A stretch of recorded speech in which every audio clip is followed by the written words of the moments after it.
Salut à tous, on se retrouve pour l'épisode 2501 du Zap Image. On commence aujourd'hui en ce mardi 15 août avec quelques anniversaires. On peut voir tous les joueurs qui fêtent leur anniversaire aujourd'hui.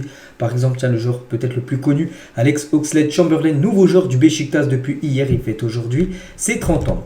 On continue, on va parler de ce qui s'est passé hier dans les gros championnats en Europe, parce qu'il y a quelques matchs hier lundi soir. Et tout d'abord en Angleterre, Manchester United contre Wolverhampton, c'était le dernier match de la première journée de Premier League.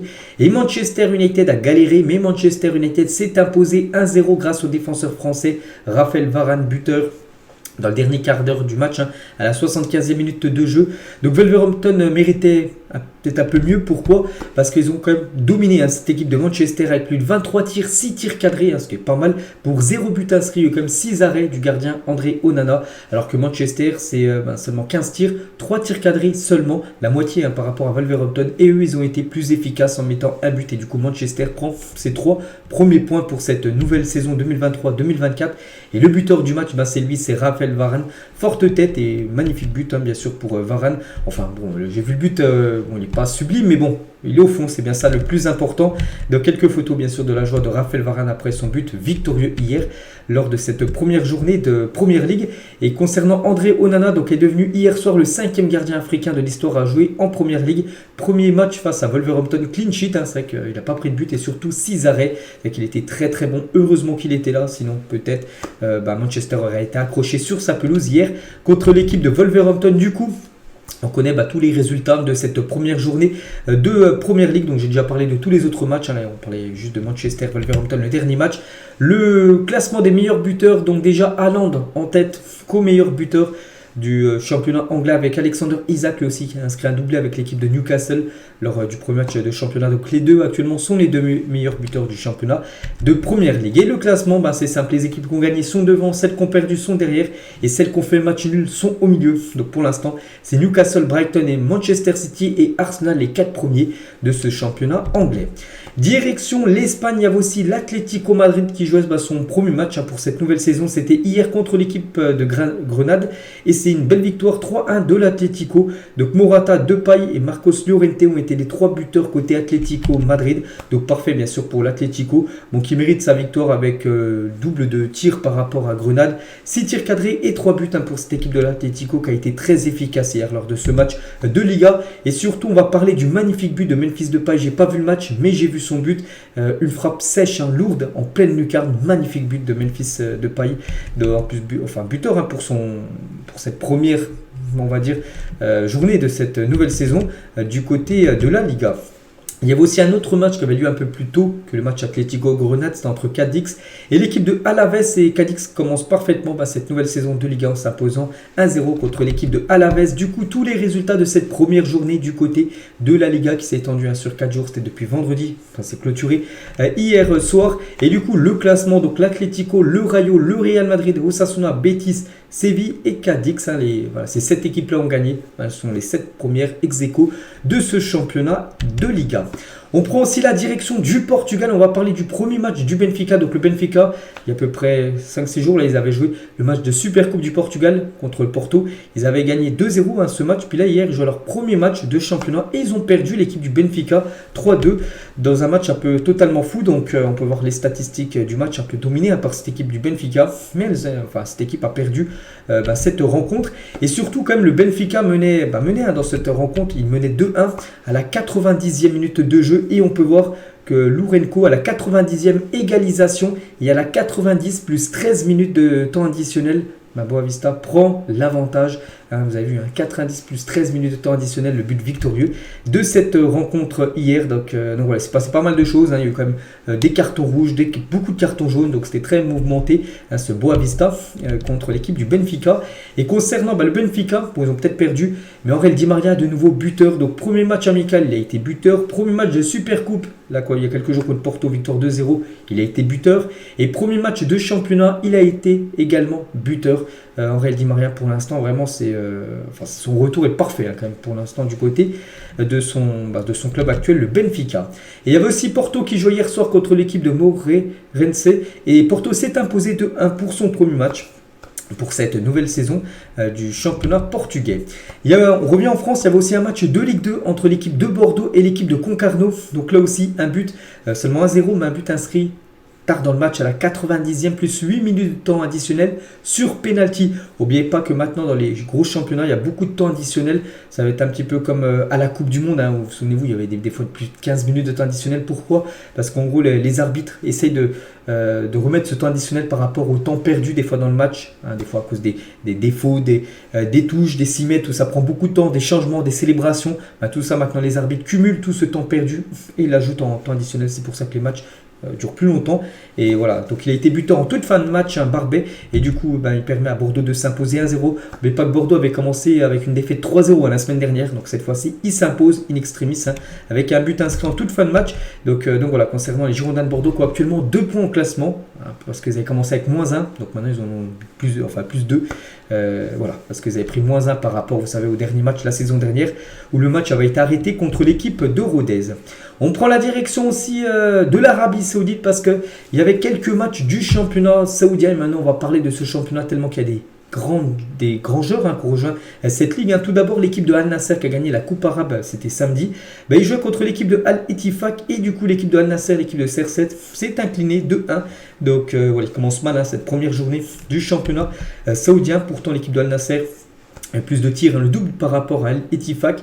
Mais c'est bien l'équipe de Al Ettifaq avec ses 3 tirs cadrés, 2 buts qui ont été plus efficaces que l'équipe de Cristiano Ronaldo. Et le buteur côté Al Nassr, c'est pas Cristiano Ronaldo, pourtant il mettait but sur but là ces derniers matchs. C'est plutôt Sadio Mané qui a été l'unique buteur, mais ça n'a pas suffi parce que son équipe s'est inclinée 2-1. Et Mané, donc capitaine de l'équipe de Al Nassr, il a pu voir un autre capitaine en face, c'est Jordan Anderson, lui le capitaine de Al Ettifaq. Les deux se sont affrontés hier, mais pas que les deux. Avant, bien évidemment, jouer ensemble du côté de Liverpool, où ils ont par exemple gagné la Ligue des Champions ensemble. Il y avait aussi l'équipe de Al Hilal qui a perdu la Coupe arabe. La finale, c'était samedi contre l'équipe de Al Nassr. Et ils jouaient contre l'équipe de Abba Club. Et c'est Al Hilal qui s'est imposé 3-1 dans ce match. Parfait pour eux, en plus avec un joueur seulement buteur côté Al Hilal. C'est Malcolm, l'ancien joueur de Bordeaux, du FC Barcelone par exemple. Donc il inscrit le triplé dans cette rencontre. Donc voilà, cette rencontre dominée par l'équipe de Al Hilal. Certainement futur club de Neymar. Voilà. On en parlera là dans quelques instants. Donc voilà, triplé pour Malcolm. Peut-être lui sera accompagné avec Neymar en attaque du côté de Al Hilal pour cette nouvelle saison du championnat saoudien. Et après Roberto Firmino, Malcolm lui aussi inscrit un triplé lors de la première journée de Saudi Pro League, parce que Firmino lui c'était vendredi soir avec l'équipe de Al Hilal, il avait inscrit 3 buts, un triplé. Et la même chose aussi pour le Brésilien Malcolm. L'équipe de Karim Benzema Al Ittihad jouait contre Al Raed et victoire aussi de Al Ittihad. C'est cette équipe qui a gagné le dernier championnat d'Arabie Saoudite. Donc pas de but de Karim Benzema. Donc on peut voir les deux buteurs de cette rencontre. On peut voir le match totalement dominé bien évidemment par l'équipe de Al Ittihad. Et concernant Benzema, donc sous une chaleur étouffante, leur club a débuté sa saison par une victoire contre Al Raed, donc 3-0 avec un Benzema passeur décisif mais pas buteur, KB9. Du coup le classement de ce Saudi Pro League, de ce championnat saoudien avec l'équipe de Al Ittihad, Al Hilal et Al Ahly, voilà, les 3 premiers de ce classement. Bon après les équipes qui ont gagné sont devant, vu que c'était la première journée. Donc Al Nassr est actuellement 12e du classement. Donc voilà, on parlera bien sûr maintenant de ce championnat avec toutes ces arrivées de grands joueurs, on peut dire. On revient en Europe, on va maintenant regarder le programme aujourd'hui parce qu'il y a pas mal de football. Tout d'abord, tiens, à 10h là, ce matin, l'Espagne contre la Suède. C'est la première demi-finale de la Coupe du Monde féminine. On reviendra bien évidemment demain avec le résultat. Sinon, il y a des matchs de 3e tour préliminaire de Ligue des Champions et c'est les matchs retour. Donc la semaine dernière, mardi et mercredi, il y avait une journée là, c'est les matchs retour. Avec ce soir, le dernier match, on peut voir à 21h l'Olympique de Marseille contre le Panathinaikos et c'est ce soir. Donc Marseille part à domicile avec un but de retard. N'oubliez pas qu'au match aller, c'était mercredi dernier, les Grecs s'étaient imposés 1-0. Donc pas le choix pour Marseille, un nul ça passe pas. Il faut absolument s'imposer, pas le choix. Il faut gagner avec, si possible, 2 buts d'écart. Puis Marseille sera qualifié au barrage. Bon après, contrairement à la semaine dernière, cette fois-ci, ça sera à domicile. On annonce que le stade a guichet fermé. En plus, il fait beau. C'est encore les vacances. Je pense que l'ambiance va être magnifique ce soir du côté de Marseille. C'est un match quand même très important pour se qualifier pour une future, pour la Ligue des Champions en phase de poule. Donc voilà, en espérant que Marseille fasse un match totalement différent parce qu'ils avaient été totalement dominés il y a quelques jours contre l'équipe grecque. Après, peut-être leur point positif, c'est qu'ils ont gagné contre l'équipe de Reims. Ils ont peut-être bien préparé ce match. Donc voilà, c'est ce soir, 21h cette rencontre. Le match sera diffusé sur M6. Il était sur W9 mercredi dernier. Donc là, il sera sur M6 ce soir. Et l'OM s'enfilait en une du journal L'équipe aujourd'hui. Donc battu 1-0 à Athènes. Alors du match aller, les Marseillais doivent allier solidité et efficacité pour remonter leur handicap et se qualifier pour les barrages de la Ligue des Champions. Donc voilà, il n'y a pas le choix. C'est un match élimination directe ce soir. Il faut absolument s'imposer pour l'OM. Et toujours sur ce match, et c'est officiel, hier il y avait la conférence de presse de Marcelino. Il annonce le forfait du jeune François-Régis Muguet face au Panathinaikos. Voilà, ce jeune joueur qui a été bon. En plus, à chaque fois, je ne connaissais pas avant le début de la saison. Je l'ai vu quelques fois jouer. Et très bon joueur. Donc il ne sera pas là ce soir. Il est forfait. Ce jeune Marseillais. Marcelino toujours en conférence de presse hier par rapport à Unai. On a discuté, il est prêt à évoluer à ce poste de milieu gauche. Pour moi, tout le monde doit savoir défendre, c'est quelque chose de collectif. Je veux inculquer cela à mes joueurs. Je fais des bilans collectifs, pas individuels. Voilà ce qu'il a pu dire tout simplement sur Unai, qui sera certainement titulaire ce soir pour ce match retour de troisième tour préliminaire. Il parle aussi, Verretou qui était aussi en conférence de presse. Je suis très content d'être à l'Olympique de Marseille, dans le plus grand club français. Je suis très heureux. La question du mercato ne se pose pas pour moi, ce qui veut dire en gros qu'il restera du côté de Marseille, le milieu de l'OM. Et concernant Verretou, ce soir, il devrait de nouveau aligner titulaire. Il a été aligné titulaire mercredi dernier, il devrait commencer titulaire. Cette fois-ci avec Valentin Rongier. N'oubliez pas que Kondogbia, vu qu'il a pris un rouge, il sera suspendu ce soir. Les deux là, Rongier, Verretou normalement au milieu de terrain. Après peut-être Guendouzi, ça se peut aussi commence titulaire. Mais voilà, d'après ce qui se dit, d'après l'équipe, ça date ces deux là au milieu de terrain pour le match de ce soir.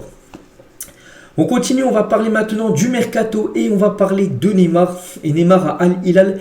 Here we go, vous savez quand il dit ça, Fabrizio Romano, vous savez ce qui se passe, c'est quasiment à coup sûr, le joueur est transféré. Donc voilà, Neymar devrait quitter, c'est sûr maintenant 99%, le PSG rejoindre cette équipe saoudienne, cette équipe de Al Hilal qu'on a parlé tout à l'heure avec une victoire 3-1. Donc Neymar n'appartient officiellement plus au Paris Saint-Germain parce qu'il a passé sa visite médicale, tout est ok. Donc l'annonce devrait intervenir certainement, voilà, Al Hilal devrait officialiser la signature de Neymar soit aujourd'hui soit demain, mais bon, je pense que ça sera aujourd'hui vu qu'il a passé sa visite médicale hier. Je pense qu'aujourd'hui il y aura l'annonce officielle bien évidemment du transfert de Neymar du côté de cette équipe. Donc niveau salaire, Neymar c'est le jackpot. Donc Neymar sera payé 2,9 millions d'euros par semaine en Arabie Saoudite, soit un peu plus de 300 millions d'euros sur 2 saisons selon Sky KV. Donc certains joueurs se seraient vus offrir la possibilité d'obtenir un 50% de leur salaire en avance s'ils acceptent de rejoindre la Saudi Pro League. Donc voilà le salaire quand même que va toucher Neymar. Rendez-vous compte, quasiment 3 millions d'euros par semaine. C'est par semaine, c'est même pas par mois, même par an. Non, c'est par semaine. Voilà le montant énorme de Neymar. Donc Neymar va toucher un salaire compris entre 300 et 400 millions d'euros étalés sur 2 saisons du côté de Al Hilal. Donc le salaire de Neymar à Al Hilal. Donc c'est à peu près, grosso modo, 5 euros par seconde, toutes les secondes qui passent.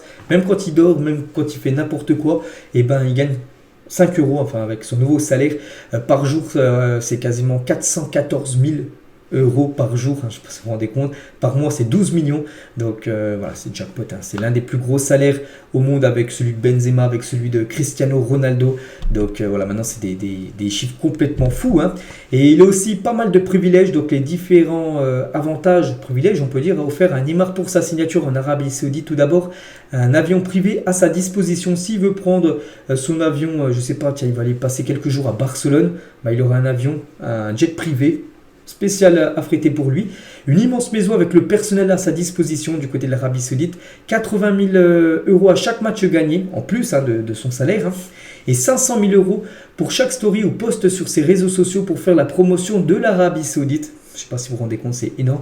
Donc voilà, quasiment un demi-million d'euros. Dès qu'il mettra peut-être une petite story sur Instagram où il est énormément suivi, je crois qu'il a plus de 150 millions de followers.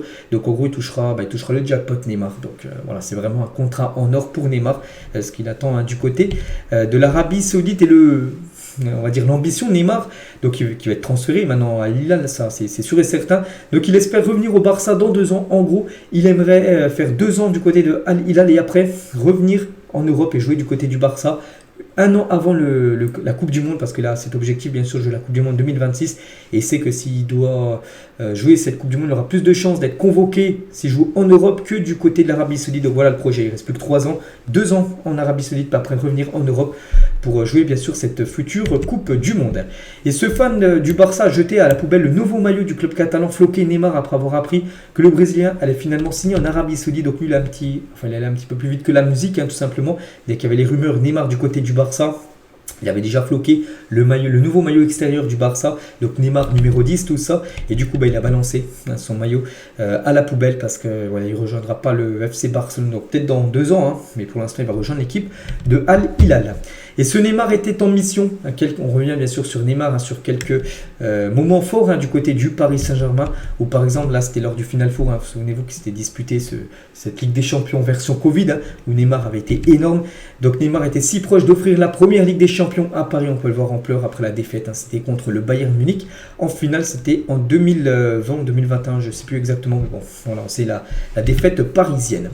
Et toujours avec Neymar, donc le dernier like de Neymar sur Instagram, donc il a mis donc l'été dernier, Kylian Mbappé a clairement fait savoir au PSG qu'il n'y avait plus de place pour lui et Neymar dans la même équipe. Par coïncidence, le jour où Neymar a été pratiquement annoncé à Al Hilal, Mbappé est revenu à l'entraînement super content. Donc en gros, c'est une personne, on peut voir c'est sur une photo Instagram et on peut voir que Neymar, on peut voir aimé par Neymar JR, donc c'est le vrai compte officiel bien sûr de Neymar. Et en gros il a dit ça, que l'été dernier Mbappé a dit à la direction du Paris Saint-Germain qu'il n'y avait pas la place pour lui, donc Mbappé et Neymar dans la même équipe, il fallait faire un choix, soit c'est lui qui quittait le club, soit c'était Neymar. Et on peut voir du coup que c'est Neymar qui va bien quitter le club. Et depuis que Neymar est annoncé du côté de Al Hilal, on va dire les grosses rumeurs c'est depuis dimanche, depuis avant-hier, Mbappé est revenu à l'entraînement avant-hier, donc voilà, on peut voir en gros que c'était très très chaud entre les deux. Pourtant on pensait qu'ils s'entendaient plutôt bien, mais non, on peut voir que c'était froid, on va dire, entre les deux stars parisiennes. Et du coup le PSG, après avoir perdu déjà Messi, bon c'est officiel, il devrait perdre Neymar et Mbappé. Bon, pour l'instant on ne sait pas Kylian Mbappé ce qu'il va faire, bien sûr, s'il va rester ou quitter le club. Et tiens, on va parler maintenant de Mbappé. Donc le climat est désormais plus apaisé entre Kylian Mbappé et le PSG. N'oubliez pas que Mbappé a quitté le loft, il a repris l'entraînement avec le groupe numéro 1. Les deux parties cherchent maintenant à élaborer un contrat gagnant-gagnant, que ce soit pour Kylian Mbappé et que ce soit surtout pour le Paris Saint-Germain qui ne voulait pas perdre le joueur Kylian Mbappé gratuitement. Donc Mbappé voulait surtout aussi rejouer à tout prix avec le PSG parce que ça lui a fait beaucoup de mal d'être apte à jouer et d'être surtout en tribune lors du match contre Lorient. Et il sait que une saison entière en tribune, c'est pas du tout bon pour lui, surtout par rapport au stats. On sait qu'Mbappé il a l'ambition de devenir le meilleur joueur du monde, tout ça. Et une saison sans marquer de but, c'est-à-dire qu'il ne marque pas de but et les autres marquent des buts. Son plus grand rival c'est Haaland, tout ça. Donc c'est pour ça qu'il voulait tout prix rejouer. C'est pour ça peut-être qu'il a essayé de reprendre le dialogue avec le PSG. N'oubliez pas, c'est Mbappé qui a fait le premier pas. C'est pas le PSG qui est parti voir Mbappé, non, c'est Mbappé qui est parti voir le PSG pour reprendre le dialogue. Et du coup, ça a tout décanté, on peut dire, la situation entre les deux parties. Et Mbappé n'a pas discuté prolongation de contrat avec le PSG. Il n'a pas non plus fait la promesse de ne pas partir libre l'été prochain. Son retour dans le groupe parisien laisse penser qu'il a abandonné quelque chose afin que le PSG ne sorte pas totalement perdant de son départ libre dans un an.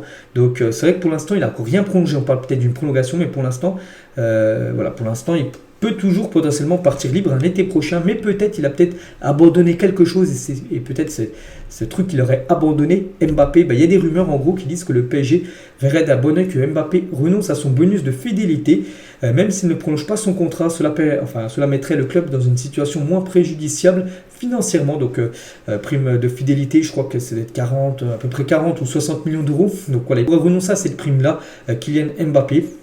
Donc voilà, et c'est peut-être pour ça que ça a décanté, on va dire, les deux parties entre le clan Mbappé et la direction du Paris Saint-Germain. Donc voilà ce qu'il y a à dire sur le PSG, comme d'habitude, beaucoup d'infos avec Neymar et Kylian Mbappé. On continue avec le mercato et on va parler du plus gros transfert de l'histoire du côté de la Première Ligue, et c'est officiel. J'avais annoncé ces derniers jours, Moïse Caicedo, un joueur équatorien, 21 ans, quitte Brighton pour s'engager avec Chelsea jusqu'en 2031. Le montant du transfert s'élève à 133, alors c'est marqué 131, mais c'est bien 133 millions d'euros. Le transfert de Caicedo, énorme, 133 millions d'euros. Bon, c'est un joueur moi, que je connais, mais je pense Enfin, je pensais pas qu'il allait partir pour aussi cher. Hein. C'est vrai qu'il y avait des rumeurs, je me souviens, il y a quelques semaines, j'avais parlé, 93 millions d'euros, ça avait été refusé par Brighton. Et on peut voir qu'il a été vendu très très cher, 133 millions d'euros. Donc voilà, c'est officiel, il rejoint cette équipe de Chelsea pour les 8 prochaines années. Un énorme contrat, longue durée. Bon, après les jeunes, il a seulement 21 ans. Donc Caicedo sous ses nouvelles couleurs. N'oubliez pas qu'il a refusé Liverpool, hein, qu'il le voulait, pour aller du côté de Chelsea. Voilà, un petit rappel. Donc les 5 plus gros achats de l'histoire de la Première Ligue, Moïse Caicedo est le premier maintenant avec 133 millions d'euros. Devant Enzo Fernandez, un autre joueur de Chelsea acheté il y a à peu près 6 mois, 121 millions d'euros en provenance du Benfica. Grealish, Declan Rice et Lukaku, voilà les 5 plus gros transferts pour l'instant du football de Première Ligue. Et le club formateur de Moïse Caicedo, l'Independiente del Valle, va toucher 27 millions d'euros sur les 133 millions déboursés par Chelsea. Le club a déjà prévu d'utiliser l'argent pour construire un nouveau centre de haute performance qui portera le nom de Moïse Caicedo et pour investir dans le football équatorien. Donc c'est le jackpot total pour le club formateur parce que vous savez que maintenant dans les transferts, désolé j'ai le nez bouché, donc le club formateur touche de l'argent à pourcentage et là vu que le transfert est très élevé, donc voilà son club formateur touche quand même 27 millions d'euros. Bon, ils vont pouvoir faire de très belles choses avec cette somme là, cette équipe du côté du continent sud-américain. Et Caicedo déclara en 2017 sur Instagram: parents, un jour vous serez fiers de moi, je vous le promets. 6 ans plus tard, l'international équatorien signe à Chelsea en devenant le plus gros transfert de l'histoire de la Première Ligue. Ça, regardez Moïse Caicedo, il y a quelques années, si on regarde son titre, parents, un jour vous seriez fiers de moi, je vous le promets. Une photo de lui quand il était tout jeune, puis voilà, quasiment 6 ans après, il rejoint bien sûr cette équipe de Chelsea. Donc Fernandez c'est déjà fait, Caicedo c'est déjà fait et Romeo Lavia lui aussi c'est quasiment fait, un milieu à 312 millions d'euros pour Chelsea. Donc concernant tout d'abord les deux, Caicedo et Fernandez, c'est déjà l'avenir qui est assuré pour les 10 prochaines années dans le milieu de terrain du côté de Chelsea. Et concernant Romeo Lavia, donc lui aussi devrait bien rejoindre cette équipe de Chelsea. Donc le transfert va s'élever à 58 millions d'euros plus bonus. Liverpool qui était intéressé a pris connaissance de sa décision. C'est que là Chelsea a fait beaucoup de mal à l'équipe de Liverpool. Déjà dans le dossier Caicedo, c'était entre Liverpool et Chelsea, le joueur a préféré Chelsea. Lavia, les gars, pareil, il avait le choix entre Liverpool et Chelsea, il a préféré Chelsea. Donc voilà, n'oubliez pas qu'il y a eu le match Chelsea-Liverpool ce week-end, où il y a eu un partout entre ces deux équipes. Donc voilà, Chelsea a pris l'ascendant, on va dire, sur Liverpool ces derniers jours. Et du coup, ces trois-là devraient être les trois milieux de terrain du côté de Chelsea. Bon, après, ils ont été achetés très très cher, bien sûr, par cette équipe. Et c'est vrai, depuis que Chelsea a changé de propriétaire, donc Todd Boehly, vraiment, il n'a pas des oursins, on peut dire, dans les poches. Vraiment, il envoie les millions. Donc, il est arrivé, souvenez-vous, c'était l'été 2022, où il a déjà fait des recrues. Donc, regardez, l'été 2022, janvier 2023 et l'été 2023, toutes les recrues qu'il a pu faire, c'est énorme. J'en sais rien, l'été 2022, il avait fait signer Fofana 88 millions de dollars, Cucurella 71 millions de dollars, Sterling 61, Koulibaly 41, ou même Aubameyang 13 millions. En janvier dernier, Enzo Fernandez 132 millions de dollars, Mudryk 76 millions, Badiachil 41 ou même Malo Gusto 32, et là, donc Caicedo 146, Nkunku 65, Disasi 50, même Nico Jackson 40. Tout ça cumulé, ça dépasse déjà le milliard de dollars dépensés en l'espace seulement de 3 mercatos pour le nouveau propriétaire de Chelsea. C'est énorme, n'oubliez pas que c'est aussi le propriétaire de Strasbourg. Donc imaginez, il investit autant à Strasbourg, ce serait totalement fou. Et toujours avec Chelsea, donc c'est pas fini, vu que Chelsea, voilà, ils ont beaucoup de sous. Donc Chelsea sur le point aussi de trouver un accord avec Mikel Olise. Donc les Blues espèrent désormais convaincre Crystal Palace de le lâcher pour 50 millions d'euros. Donc voilà, ce joueur, Mikel Olise, pourrait aussi faire la même chose et débarquer du côté de Chelsea. Donc affaire à suivre.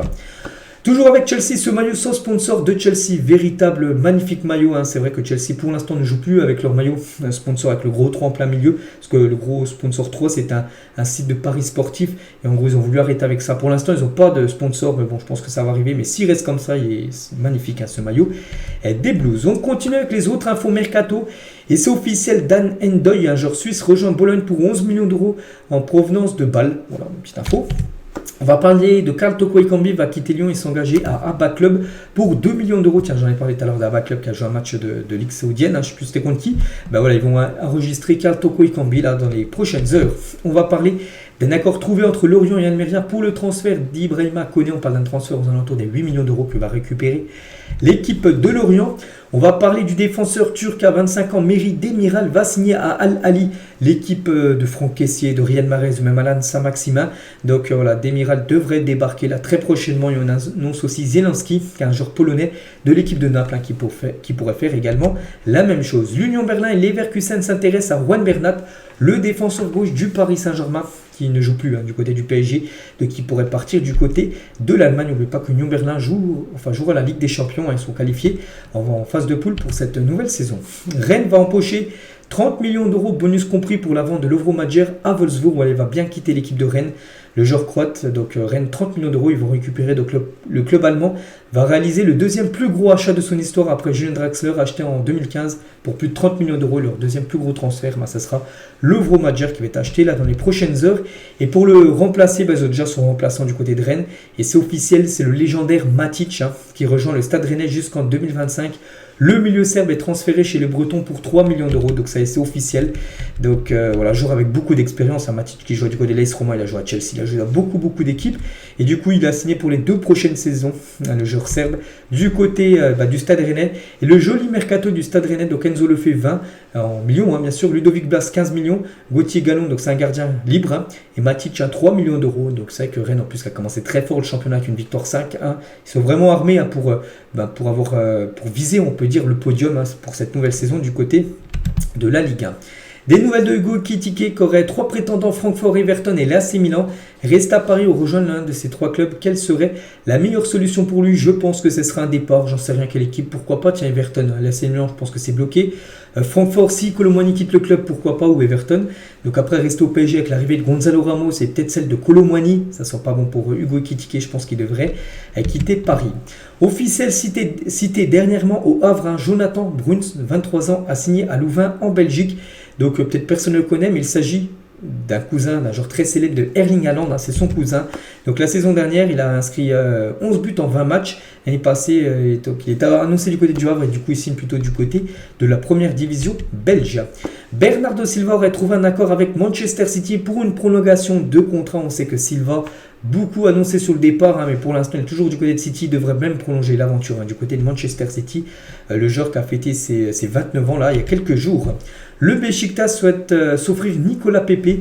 L'international ivoirien s'est vu proposer un contrat de 3 ans par le club turc, sous contrat jusqu'en 2025. Arsenal doit désormais décider si le joueur part librement ou non, parce qu'en gros Arsenal pense tout simplement à résilier son contrat et à le lâcher. Voilà, et du coup il rejoindrait gratuitement le Beşiktaş. N'oubliez pas qu'il avait été acheté en 80 millions d'euros quand même il y a quelques années. C'était le plus gros transfert de l'histoire de Arsenal avant que Declan Rice le dépasse il y a quelques jours avec plus de 122 millions d'euros. Donc voilà, il pourrait partir du côté du Beşiktaş. Officiel, Denis Zakaria quitte la Juventus et s'engage du côté de l'AS Monaco, montant du transfert 20 millions d'euros. J'avais annoncé aussi beaucoup là ces derniers jours, ça y est, c'est signé. Donc un nouveau milieu de terrain du côté de cette équipe monégasque. Le Paris Saint-Germain s'intéresse à Federico Chiesa, l'international italien, pour être considéré comme le remplaçant potentiel de Neymar. La Juventus réclame 50 millions d'euros minimum pour céder son attaquant. Je pense que le PSG a cette somme bien évidemment d'argent, surtout s'ils vendent Neymar, quasiment 100 millions d'euros. Donc ils pourraient investir la moitié de l'argent récupéré en vendant Neymar sur Federico Chiesa qui pourrait être potentiellement son remplaçant. Toujours du côté de l'Italie, donc Luca Beltran, donc un joueur argentin de 22 ans, quitte River Plate et rejoint la Fiorentina. Voilà, je ne connais pas du tout ce joueur, mais il débarque du côté de l'Italie. Here we go pour les 2 Parisiens du côté de l'AS Roma, donc Paredes et Renato. Donc Paredes, il va être transféré pour 4 millions d'euros, ça sera un transfert sec du côté de l'AS Roma. Il va retourner là-bas parce qu'il jouait déjà du côté de l'AS Roma il y a quelques années. Et concernant Renato, ça sera un prêt de 1 million d'euros avec option d'achat de 15 millions d'euros devenant obligatoire si le milieu portugais joue 60% des matchs la saison prochaine, c'est-à-dire minimum 30 matchs, il joue au moins 30 matchs saison prochaine. L'équipe de l'AS Roma sera obligée de l'acheter 15 millions d'euros. Des nouvelles de Clément Lenglet qui est proche de rejoindre l'équipe de Al Nasser, l'équipe de Cristiano Ronaldo. Et on sait qu'il n'est pas du tout dans les plans de Xavi. Il devrait être transféré, le club saoudien est prêt à offrir 15 millions d'euros, bonus compris au FC Barcelone pour le défenseur français. Donc le Barça, ok pour vendre le joueur. Al Nassr, ok pour l'acheter. Et maintenant, il faut le oui, tout simplement, de Clément Lenglet pour que le deal se fasse. Des nouvelles aussi du jeune Warren Zaïre-Emery. Donc le PSG et Warren Zaïre-Emery ont entamé des discussions pour une prolongation de contrat actuellement liée jusqu'en 2025. Le jeune français fait l'unanimité au club et bien sûr du côté de Paris, on souhaite prolonger la jeune pépite au milieu de terrain. Naples va débourser 36 millions d'euros hors bonus pour s'offrir le prometteur Gabri Veiga, un joueur du Celta Vigo, très jeune joueur qui a seulement 20 ans. Donc les négociations sont très avancées pour voir cette pépite espagnole évoluer du côté du Napoli. Officiel toujours avec Naples, Mario Rui prolonge son contrat jusqu'en 2026 avec le Napoli. Donc lui c'est un latéral portugais et il prolonge l'aventure du côté de Naples. Bien sûr, il jouera la Ligue des Champions saison prochaine. Almeria et Nice sont tombés d'accord pour Sergio Akieme, 25 ans, c'est un joueur espagnol. Donc le joueur a donné son feu vert pour rejoindre l'équipe de Nice. Je connais pas trop le joueur, je joue à Almeria. Il pourrait débarquer dans le sud de la France. On va parler du Paris Saint-Germain qui vise Ibrahim Sangaré pour renforcer son milieu de terrain avec le départ peut-être de Marco Verratti. Il faut aussi trouver le remplaçant à Verratti. Et ça pourrait être Sangaré. Donc le joueur dispose d'une clause libératoire de 37 millions d'euros. Des discussions sont actuellement en cours avec l'international ivoirien pour essayer de le récupérer. Il joue actuellement du côté du PSV. L'ancien joueur de l'Olympique de Marseille, Georges Kevin Nkoundou, est en passe de rejoindre le Daman FC, un club d'Arabie Saoudite, peut-être pas trop connu comme Al Nassr ou même Al Hilal, mais il pourrait rejoindre bien sûr la Ligue saoudienne. Manchester United a approché Everton pour signer Amadou Onana qui en demande 50 millions d'euros pour le ancien milieu de Lille. Maintenant, il joue du côté d'Everton. En gros, du côté de Manchester, on cherche un nouveau milieu de terrain, et ça pourrait être Onana qui pourrait être recruté par l'équipe des Red Devils. Concernant Rulli qui devait signer au Bayern Munich après l'échec dans le dossier Kepa, vu que Kepa devait aller au Bayern contre la doublure de New York, ça a échoué vu que Kepa a officiellement rejoint l'équipe du Real Madrid. Et du coup, Rulli devait arriver du côté du Bayern. Le problème, le gardien s'est blessé, luxation de l'épaule ce week-end et sera absent 3 mois. Et du coup, le Bayern, bien sûr, s'il est blessé 3 mois, va du coup chercher un autre gardien.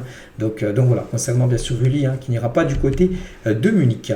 West Ham est grandement intéressé par Mohamed Kudus. C'est une cible prioritaire en cas de départ de Lucas Paqueta en direction de Manchester City. L'international ghanéen est ouvert à un départ de quitter l'Eredivisie, donc le championnat néerlandais, pour venir du côté de l'Angleterre. L'Olympique de Marseille, Wilson Isidore sont tombés d'accord. Le Lokomotiv Moscou attend entre 6 et 7 millions d'euros pour lâcher tout simplement son attaquant. C'est un attaquant, ça qui a déjà pas mal d'attaquants du côté de Marseille. Et peut-être un autre pour arriver, c'est Isidore qui pourrait débarquer du côté de l'OM. Nicolo Zaniolo, Aston Villa, here we go. Donc l'équipe d'Unai Emery réalise un mercato incroyable avec Tielemans, Potores, Moussa Diaby et Zaniolo qui devrait débarquer pour 27 millions d'euros en provenance du Galatasaray. Quelques nouvelles de joueurs qui sont sortis sur blessure le week-end dernier. Tout d'abord, Lacazette. Et bonne nouvelle pour Lyon, la sortie d'Alexandre Lacazette. Donc c'était samedi soir face à Strasbourg. En toute fin de match, ne serait dû qu'à de simples crampes. Heureusement, le général devrait bien être présent pour le prochain match, qui est la réception de Montpellier pour l'équipe de Lyon. Concernant Timber, donc lui, c'est pas la même. Lui, il est blessé. Et terrible coup dur pour la nouvelle recrue des Gunners, Jurien Timber, qui souffrirait d'une rupture du ligament croisé antérieur. Tiens, la blessure qu'a eu par exemple Militao.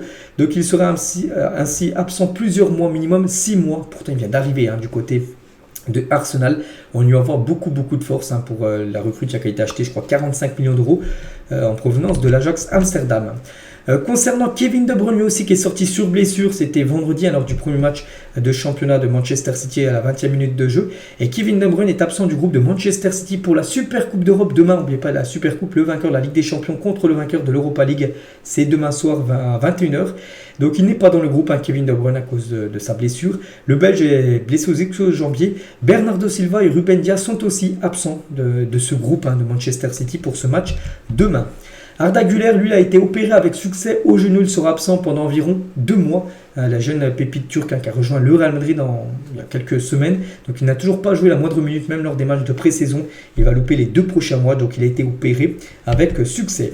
Et on finit cet épisode aujourd'hui avec cette photo. Qu'est-ce que vous pensez tout simplement de cette photo avec l'affluence de Cristiano Ronaldo depuis qu'il a rejoint, on peut dire, la Ligue saoudienne? Beaucoup de joueurs ont suivi. Et du côté de la MLS, depuis l'arrivée de Messi, seulement Sergio Busquets et Alba, en grands joueurs, qui ont rejoint cette ligue. Donc pour vous, est-ce que c'est l'influence Ronaldo ou plutôt l'influence de l'argent? Voilà, par rapport à cette photo, parce qu'on peut avoir de grands noms qu'on préférait, on va dire, signer plutôt en Arabie Saoudite plutôt que la MLS. Donc voilà ce qu'elle va dire aujourd'hui. J'espère que ça vous a plu. On se retrouve demain pour le prochain numéro. À demain.